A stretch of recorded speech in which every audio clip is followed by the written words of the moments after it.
Hello दोस्तों, welcome to my channel. देखो, आज हम लोग यहाँ ज्योमेट्री का फर्स्ट चैप्टर सिमिलरिटी का पहला क्वेश्चन सॉल्व करने वाले हैं। ये महाराष्ट्र बोर्ड की जो स्टेट बोर्ड की बुक है उसका फर्स्ट चैप्टर है। तो देखो क्वेश्चन क्या दिया है, क्वेश्चन पहले समझो। क्वेश्चन अगर आपको समझ में आ जाता है तो आपके लिए आंसर बहुत ईजी पड़ जाता है। क्या बोला है? Base of a triangle is 9 and height is 5। इन्होंने बोला एक ट्राइंगल है, मैं इसको नाम दे देता हूँ, ये आपको समझाने के लिए बता रहा हूँ। मैं नाम दे देता हूँ ABC। इसका जो बेस है, बेस मतलब ये जो नीचे का होता है बेस, ट्राइंगल का बेस है वो 9 है और उसकी हाइट मतलब ये 5 है। एक ट्राइंगल है जिसका बेस 9 है और हाइट 5 है। ठीक है, आगे बोला है base of another triangle is 10 and height is 6। एक दूसरा ट्राइंगल है, होगा कोई भी ट्राइंगल, हम से ऐसा बना लेते हैं, PQR नाम दे देते हैं। उसका बेस है 10 और उसकी हाइट है 6। ये दिया है अनदर ट्राइंगल का बेस और हाइट। ठीक है, तो दो ट्राइंगल दिया है, यहाँ से हमको समझ में आता है। अब आगे पूछा है find the ratio of area of this triangle. मतलब ये बोला है कि इन दोनों का जो एरिया आएगा उसका रेशियो निकालना है, उसका डिवाइड निकालना है। ये पहला वाला है और ये दूसरा वाला है, तो पहले वाले का एरिया ऊपर लिखूंगा मैं, एरिया ऑफ ट्राइंगल ABC नाम दे दो, जो भी नाम देना है ये मायने नहीं रखता। इसको डिवाइड करेंगे एरिया ऑफ ट्राइंगल PQR, इसलिए मायने नहीं रखता नाम, क्योंकि यहाँ पर अभी अपने को कोई मतलब फिगर की ज़रूरत नहीं है। फिगर मतलब फिगर दिया नहीं है, ठीक है, तो आप कुछ भी रख सकते हो। ठीक है, दो ट्राइंगल समझ में आ गया, इन दोनों का एरिया। अब आपको पता है एरिया ऑफ ट्राइंगल क्या होता है। एरिया ऑफ ट्राइंगल क्या होता है? Half into base into height, half into base into height. ठीक है, तो एरिया ऑफ ट्राइंगल ABC का हाफ इंटू, अब दोनों का एरिया निकालना है तो मैं ऊपर वाला A है इसलिए बेस 1 करूँगा, हाइट 1 करूँगा। 1 बदला तो पहले ट्राइंगल का, दूसरा नीचे वाले का हाफ इंटू बेस 2 मतलब दूसरे ट्राइंगल का बेस और दूसरे ट्राइंगल का हाइट। तो ये आपका फॉर्मूला हो गया, half into base into height पहले ट्राइंगल का ऊपर और half into base into height दूसरे ट्राइंगल का नीचे, क्योंकि इनका डिवाइड निकालना है, डिवाइड को ही रेशो बोलेंगे यहाँ पर हम। अभी आप देखो हाफ और हाफ सेम होता है इसलिए इसको कट कर देते हैं, इसलिए यहाँ पर सिर्फ फॉर्मूला इस तरह बनता है, B1 इंटू H1 मतलब बेस इंटू हाइट पहले ट्राइंगल का, B2 into H2 base into height दूसरे ट्राइंगल का। पहले ट्राइंगल का बेस कितना दिया है? 9, तो यहाँ पर 9 लिख दो। पहले ट्राइंगल का हाइट दी है 5, यहाँ 5 लिख दो, डिवाइड बाय पहले ट्राइंगल का बेस दिया है 10, यहाँ 10 लिख दो। और सॉरी, दूसरे ट्राइंगल का बेस दिया है 10 और दूसरे ट्राइंगल का हाइट दिया है 6। ठीक है, ठीक है। अब ऊपर 9 और 5 है, नीचे 10 और 6 है। अब ऊपर और नीचे में देखना है, ऐसा नंबर देखना है जो सेम टेबल में आते हैं। 9 और 6 एक ही टेबल में आते हैं, तो 9 3 के टेबल में आता है, 3 पर, 3 3 ज़ा 9, और 6 भी 3 के टेबल पे आते हैं 2 पर। अब आपके पास बच रहा है ये 3, कट करके 3 बन गया, ये 5 तो वैसा का वैसा, ये 10 वैसा का वैसा और यहाँ 2 आ गया। ठीक है, अब और कोई आ रहा है क्या सेम टेबल में? हाँ, 5 और 10 आ रहे हैं। नीचे और ऊपर का देखने का, बाजू बाजू वाला नहीं। 5 1 ज़ा 5, 2 ज़ा। अब आपके पास बचा है 3 मल्टीप्लाई 1, 2 मल्टीप्लाई 2। 3 1 ज़ा कितना होगा? 3, 2 2 ज़ा कितना होगा? 4। ये आपका रेशो आ गया, एरिया ऑफ ट्राइंगल का रेशो आ गया। ये आपका फाइनल आंसर है 3/4। ये हमारा सिमिलरिटी का प्रैक्टिस सेट 1.1 का सेकंड क्वेश्चन। और क्वेश्चन क्या दिया है? इन द गिवन फिगर, मतलब ये फिगर में दो ट्राइंगल दिया है ABC और ABD। उन्होंने बोला है ये जो BC है वो AB से पैरेलल है, अरे सॉरी परपेंडिकुलर है, मतलब ये दोनों के बीच में 90 डिग्री है। और AD जो है वो भी AB से परपेंडिकुलर है, मतलब 90 डिग्री। ठीक है, अब क्या बोला है? BC is equal to 4, AD is equal to 8, और आखिरी में पूछा है find area of triangle ABC और divide by area of triangle ADB। बहुत सिंपल सा क्वेश्चन है। बोला है एरिया ऑफ ट्राइंगल ABC को डिवाइड करो एरिया ऑफ ट्राइंगल ADB से, ADB से। देखो ABC कभी भी रेशो निकालना है तो ट्राइंगल का जब आप एरिया निकाल रहे हो तो हाफ नहीं भी लिखे चलता है। आपको एरिया ऑफ ट्राइंगल क्या है? Half into base into height. चलो मैं वैसे ही लिखा देता हूँ, हाफ इंटू बेस। ABC का बेस क्या रहेगा? ABC का बेस क्या रहेगा? बेस मतलब नीचे वाला AB जिस पे वो टिका है, मल्टीप्लाई हाइट क्या रहेंगी? BC, BC उसकी हाइट है। ठीक है, ADB में बेस क्या रहेगा? AB। ये ट्राइंगल उल्टा है इसलिए उसका बेस क्या रहेगा? अगर इसको अगर आप पलट दिए हो तो बेस क्या रहेगा? AB ही उसका बेस रहेगा। और ए डी उसका हाइट रहेगा। अब ध्यान दो, ये ट्राइंगल को हटाओ, ए बी सी का बेस क्या है, ए बी, और बी सी उसका हाइट है। अब ये ट्राइंगल को हटाओ और इसको उल्टा करो, उल्टा कर, इसको उल्टा करके दिखा देता हूँ मैं आपको, ऐसा। ठीक है, अब बेस क्या है उसका, ए बी बेस है, तो ए बी बेस कर दिया, और ए डी उसका हाइट है। ठीक है, समझ में आ गया? ठीक है, हाफ और हाफ कैंसिल कर दो, सेम चीज़ है। नहीं भी लिखे तो भी चलता है, और आप बुक पे देखोगे तो उसमें नहीं लिखा है A B into A D. ठीक है, ए बी और ए बी देखो कॉमन है, तो ये भी सेम है मतलब, तो इसको भी कट कर दो। कोई भी अगर ए बी की जो वैल्यू रहेंगी वही नीचे भी वैल्यू रहेंगी, इसका मतलब वो दोनों तो कट हो जाएगा। बचा B C upon A D. क्या बचा, B C upon A D. B C की वैल्यू क्या है, बी सी की वैल्यू है 4, और ए डी की वैल्यू है 8। अब आप देखो इन दोनों, ये दोनों एक ही टेबल में आते हैं ना। कौन से टेबल में आते हैं, 4 के। 4 वन ज़ा 4 टू ज़ा, तो आपका ट्राइंगल का रेशियो क्या आ रहा है, आंसर क्या आ रहा है, 1/2। तो ये आपका फाइनल आंसर है। Area of triangle A B C divide by area of triangle A D B is equal to 1/2।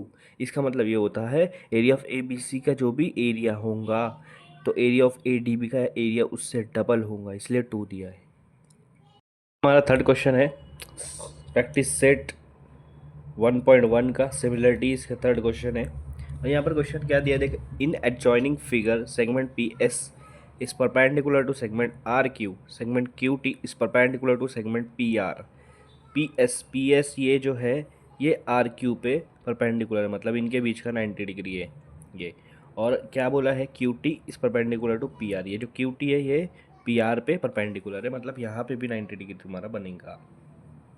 बोला है आर क्यू 6 है, आर क्यू 6 है, पी एस 6 है, पी एस 6 है, और पी आर 12 है, पी आर ये पूरा 12 है। ये तीन चीज़ बात हुई।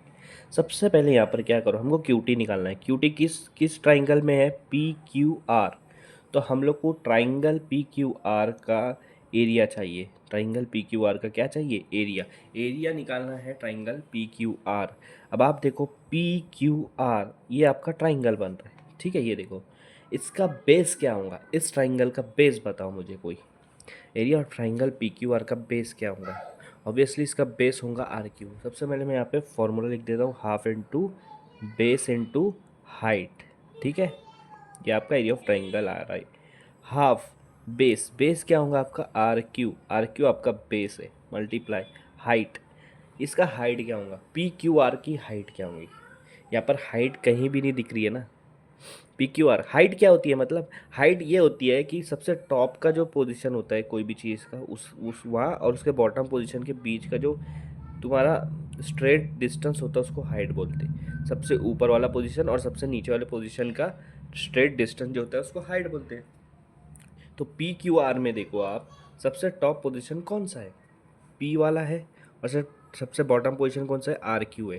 तो पी और आर क्यू के बीच में स्ट्रेट लाइन से ये हाइट बता रहा है पी एस क्या बता रहा है, पी एस बता रहा है पी क्यू आर की हाइट। आप देखो ना, पी क्यू आर इस तरह से है, मैं आपको यहाँ पर बता देता हूँ, पी क्यू आर इस तरह से, ये ये आर क्यू है, ये उसका बेस है, ठीक है। ये पी क्यू है आपका, ठीक है। इसका हाइट यहाँ पे नहीं दिया है।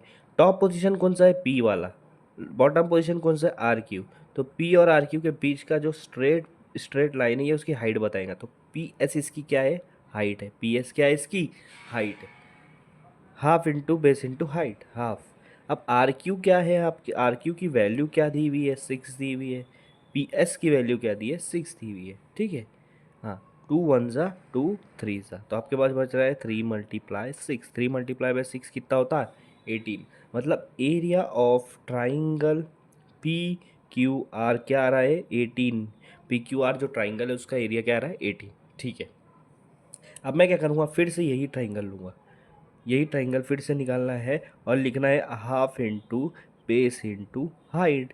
अब आप बोलोगे सर हमने तो ऑलरेडी एरिया ऑफ ट्राइंगल निकाल चुका है पी क्यू आर की, तो फिर क्यों लिख रहे। अब हम लोग इस ट्राइंगल को एक अलग तरीके से देखेंगे, अलग नज़रिए से देखेंगे, ठीक है। Half into base into height, area of triangle P Q R निकल चुका है 18, हाफ यहाँ पे लिखते हैं। अब ए पी क्यू आर के बेस की बात करेंगे, लेकिन अलग तरीके से। कैसे, मैं आपको बताता हूँ। यहाँ देखो, ये आपका पी क्यू आर है, पी क्यू आर, ये ट्राइंगल है ऐसा, ठीक है, ये ट्राइंगल है। आप पी क्यू आर में देखो, बेस क्या दिख रहा है आपको, ऐसा ट्राइंगल है, ऐसा ऐसा ट्राइंगल है। आप ट्राइंगल को ज़रा ध्यान से देखो। ये आपका पी है, ये आपका क्यू है, ये आर है। इसका बेस क्या है, इसका बेस है पी आर, और हाइट क्या रहेंगी, क्यू टी। मतलब टॉप पोजीशन और बॉटम पोजीशन के स्ट्रेट डिस्टेंस, क्यू टी उसका हाइट रहेगा, पी आर उसका बेस रहेगा। समझ में आ रहा है? तो पी आर उसका क्या रहेगा, बेस रहेगा, और क्यू टी क्या रहेंगी, हाइट रहेंगी। इसको अलग तरीके से हमने देखा है, ठीक है। हाँ, पी आर उसका क्या रहेगा, बेस रहेगा, और क्यू टी उसकी हाइट रहेंगी, ठीक है। 18, ये 2 इधर आके क्या हो जाएगा, multiply. Left side, right side में डिवाइड में, तो लेफ्ट साइड में मल्टीप्लाई हो जाएगा। यहाँ बच रहा पी आर और क्यू टी, यहाँ क्या बच रहा, पी आर और क्यू टी। 18 2 का कितना होता, 36। पी आर की वैल्यू क्या दी है, 12, और क्यू टी हमको निकालना है। ये मैंने इसलिए लिया क्योंकि क्यू टी निकालना था, इसीलिए हमने ये सारी चीज़ें करी है। अब आपके पास क्या बच रहा है, 36 12 क्यू टी। 12 यहाँ पर क्या है, मल्टीप्लाई में, ये साइड आके क्या हो जाएगा, वो डिवाइड। तो 36 से 12 को डिवाइड करो, यहाँ बचेगा क्यू टी, ठीक है। तो हम लोग यहाँ बता देते हैं, तो Q T is equal to, ये साइड लिख ले, तो 36 डिवाइड बाई 12, तो 12 1 ज़ा 12 3 ज़ा, मतलब क्यू टी का कितना है, 3 यूनिट। क्यू टी की कितना है, 3 यूनिट। क्यू टी कितना आया, 3 आया, तो क्यू टी की वैल्यू 3 आई। यहाँ पर ये आपका फाइनल आंसर। आपको पूछा था फाइंड क्यू टी हमने निकाल लिया है। आया समझ में? इस तरह से इसको सॉल्व करना है। देखो, ये हमारा फोर्थ क्वेश्चन, और क्वेश्चन में क्या दिया, in the following figure A P is parallel to B C, मतलब ए पी है, sorry, perpendicular to B C. A P जो है बी सी पे परपेंडिकुलर, मतलब 90 degree. A D is parallel to B C, A D is parallel to B C, ये दोनों parallel line. Find area of triangle. Question देखो कितना simple पूछा है, find area of triangle A B सी। इस पर ध्यान देना, जो नंबर दिया है, मतलब नंबर बोल रहा हूँ, ट्राइंगल ए बी सी एक ट्राइंगल बोल रहा है, और दूसरा ट्राइंगल बोल रहा है बी सी डी। अब ऐसी फिगर आई ना, तो थोड़ा सा ध्यान देना। मतलब क्या करना है, दोनों, ये दो ट्राइंगल की बात की है ना, तो दोनों ट्राइंगल को अलग से बना लो। ए बी सी अगर मैं अलग से बना रहा हूँ यहाँ पर, ये देखो ए बी सी ऐसा है ना, और बीच में लाइन है पी, ये, तो ये ए बी सी पी, ठीक है। अब हम लोग को यहाँ पर लिखना है half multiply base multiply height, ठीक है, किसका, ए बी सी का। नीचे बी सी डी का लिखने का, half multiply base multiply height, ठीक है। हाफ हाफ कैंसल, बचा base into height. A B C का बेस क्या है, ए बी सी ये ट्राइंगल है, इसका बेस क्या आएगा, बेस आएगा उसका बी सी, नीचे वाला बेस क्या आएगा, बी सी, और हाइट क्या आएगा, टॉप पोजीशन और बॉटम पोजीशन के बीच में स्ट्रेट लाइन ए पी जो उसकी हाइट बता रहा है, हाइट बताने वाले को पी, ठीक है। ये हो गया। अब दूसरी बात कर रहे हैं उन्होंने बी सी डी का। बी सी डी का बेस और हाइट निकलना है, तो बी सी डी को भी मैं अलग से बना देता हूँ। बी सी डी का है बी सी डी, इस तरह से ट्राइंगल। बी यहाँ दिया है, सी यहाँ दिया है, डी यहाँ दिया है। बी सी डी में आप मुझे बताओ बेस क्या रहेगा, बेस रहेगा बी सी, सेम बेस रहेगा। और हाइट क्या रहेगा, हाइट हाइट मतलब टॉप और बॉटम के बीच का स्ट्रेट डिस्टेंस कहाँ है, नहीं है ना। तो यहाँ पर देखो, आगे आगे ये लाइन में, ये A P, top position A से लेके पी तक की जो डिस्टेंस आ रही है उसकी क्या है, हाइट है। तो यहाँ पर लिख दो A P, B C D की हाइट है। आप देखो, ये बी सी डी आपका ट्राइंगल है, टॉप पोजीशन डी, वो पैरेलल बोला है ना उन्होंने, पैरेलल इसीलिए बोला है, ए और पी भी उसी की हाइट है। अगर यहाँ से लाइन खींचूंगा वही बनेगा जो ए पी है, तो वही उसकी हाइट है, ए पी उसकी हाइट है। बी सी कैंसिल करो, क्या बन रहा है उसका, बी सी कैंसिल, ठीक है। ए पी कैंसिल, तो क्या बच रहा है, 1, मतलब इनका रेशो क्या आ रहा है, 1। और अगर तुमको लिखना है तो A:1:1 भी लिख सकते, ये ऊपर भी कट करके 1 1 1/1 लिखो या 1:1 लिखो, उसको रेशो ही बोलते हैं। इस टू का मतलब रेशो ही होता है। तो इसका फाइनल आंसर है अब 1:1 या 1/1। तो ये है हमारा लास्ट क्वेश्चन एक्सरसाइज 1.1 का, सिमिलरिटी का, ठीक है। सिमिलरिटी चैप्टर का 1.1 का लास्ट क्वेश्चन है। और क्वेश्चन देखो क्या बोला है, in adjoining figure P Q is perpendicular to B C, मतलब ये जो पी क्यू है ये बी सी पे परपेंडिकुलर है 90 डिग्री। और ए डी भी है, वो भी बी सी से परपेंडिकुलर, ए डी भी बी सी पे 90 डिग्री एकदम खड़ा, इस तरह से एल बनाएगा। ठीक है, अब क्या बोला है पहला क्वेश्चन देखो, उसके अंदर भी 4 क्वेश्चन पूछा है, 4 चीज़ को फाइंड करना है। पहला है area of triangle P Q B divide by area of triangle P B C. तो area of triangle P Q B की बात करेंगे हम लोग, उसको डिवाइड करूँगा area of triangle P B C से।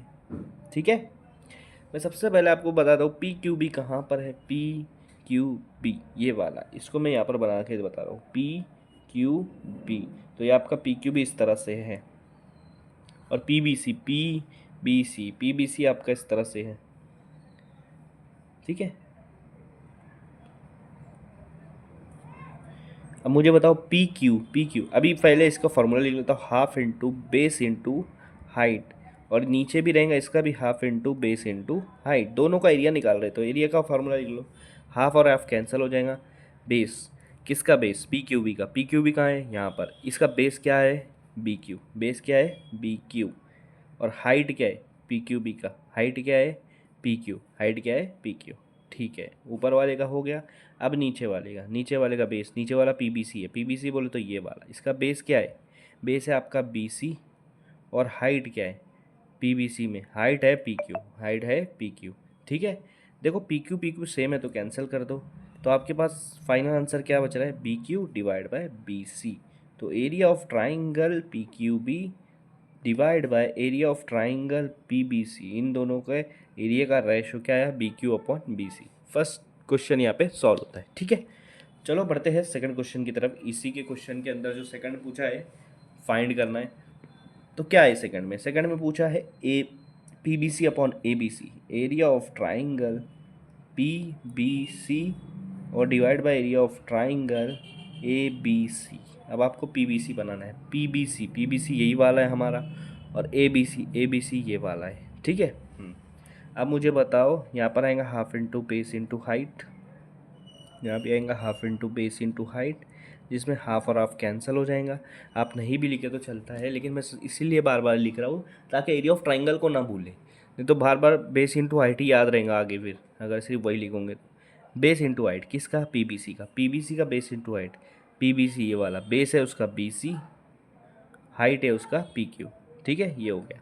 अब आप देखो ए बी सी में, देखो ए बी सी में बेस क्या है उसका बी सी है, और हाइट क्या है, हाइट देखो ए बी सी में हाइट क्या आ रही है आपकी ए डी आ रही है, नीचे से ऊपर का डिस्टेंस, टॉप पोजीशन से बॉटम पोजीशन का डिस्टेंस का हाइट बोलते हैं, तो ए डी आ रही है ए डी। ठीक है, बी सी सेम इसलिए कैंसिल, तो आपके पास क्या बच रहा है B Q upon A D, ये उसका आंसर है। तो P Q upon A D आपका आंसर आ रहा है समझ में। ठीक है, चलिए बढ़ते हैं थर्ड क्वेश्चन की तरफ। ये है थर्ड ये फाइंड करना area of triangle A B C और area of triangle A D C. A B C आपको पता है, और ए डी सी उसमें ये रहेगा उसका ये वाला ट्राइंगल ए डी सी। ठीक है, तो वही फॉर्मूला यूज़ करो, half into base into height divide by half into base into height. ठीक है, हाफ और हाफ कैंसिल होगा, बचेगा बेस इंटू हाइट। अब बेस किसका चाहिए, area of triangle A B C का। ए बी सी में बेस आएगा आपका नीचे वाला बी सी, और हाइट आएंगे आपकी ए डी, आपकी हाइट क्या आएंगी A D, divide by A D C में बेस क्या आएगा, ए डी सी बोले तो ये वाला, बेस आएगा डी सी, और हाइट आएंगी ए डी, ए डी और ए डी कैंसिल, तो आपके पास बच रहा है B C upon D C. ये थर्ड का आंसर है। ठीक है, फोर्थ क्या फाइंड करना है, area of triangle A D C ये वाला, और area of triangle P Q C को मैं यहाँ बना देता हूँ, पी क्यू सी, इसको हम लोग यहाँ बना के देखते हैं, पी क्यू सी। तो अगर आपको नहीं समझ रहा है तो ये भी लिख सकते हो, सिर्फ बेस इंटू हाइट भी लिख सकते हो, क्योंकि हाफ ऑलरेडी यहाँ पर कट होने वाला है। तो एक मैं ये बेस इंटू हाइट वाला बता देता हूँ लिख के। ठीक है, ये भी लिख सकते हो जिसको नहीं लिखना है। बेस किसका लगेगा, ए डी सी का, ए डी सी कहाँ है यहाँ है, बेस इसका डी सी है, हाइट इसकी क्या है ए डी है। ठीक है, अब नीचे वाले की बात करेंगे, नीचे पी क्यू सी है, क्यू सी उसका बेस है, और पी क्यू इसका हाइट है। अब यहाँ देखो कुछ भी सेम नहीं है, तो यहाँ पे कुछ भी कट नहीं कर सकती, यही उसका फाइनल आंसर है। तो ये फोर्थ क्वेश्चन का आपको ये पूरा आंसर मिल गया, सॉरी फिफ्थ क्वेश्चन का जो आपको पूरा आंसर मिल गया यहाँ पे।